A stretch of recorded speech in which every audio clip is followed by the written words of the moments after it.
Hello friends, we'll be talking about volume of 3D shapes in this session of mensuration.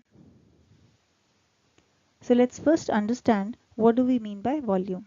Volume of a three-dimensional object is the space occupied by the object. We can also say that volume is actually the space enclosed within the 3D object and it is actually denoting its capacity. Volume is specified in cubic units as same way as the area was specified in square units. And volume of a solid object is measured by counting the number of unit cubes that it contains. As in case of area of a two-dimensional object, two-dimensional shape is measured by counting the number of unit squares which could be placed in that.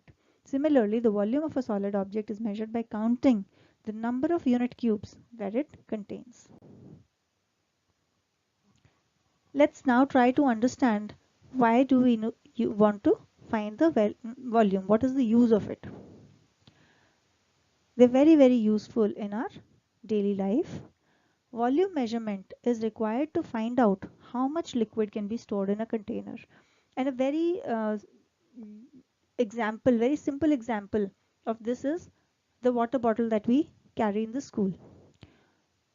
So if we want to carry 1 liter water bottle and on a specific day, which is maybe very hot or maybe there are some sports activities which are happening in the school, we might want to take more water.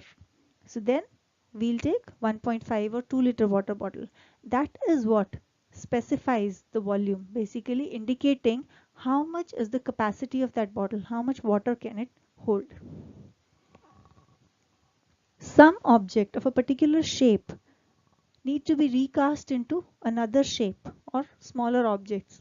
That is when knowing the volume of the original object and knowing the volume of the new object to be formed will help us in finding out how many new objects can be formed from that. And it again has very significant place in science measurements like density. Density is nothing but mass per unit volume.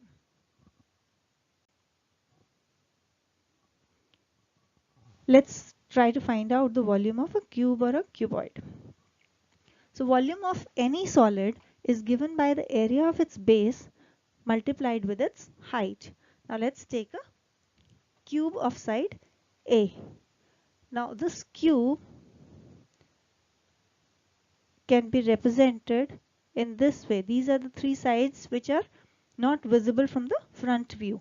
So we see that the base of this cube is a square of A by A, which means that the area of its base is A square. And this multiplied with its height, which is again A, gives us the volume of the cube to be A cube.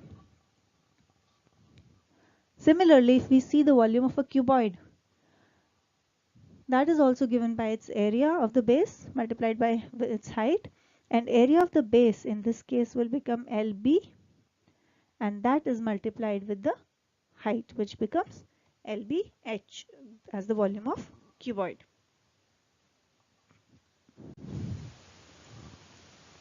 Now let's find out the volume of a cylinder.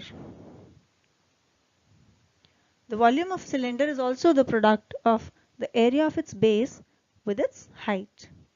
So if we see the base we've already talked about is a circle of radius r. So that means the area of its base will be pi r square multiplied with its height, which is h, gives us the volume of the cylinder to be pi r square h. Friends, I hope you enjoyed the session. If you find it useful, please like it and share it with your friends. You can visit us at our Cool Smart Learning website and post your queries there.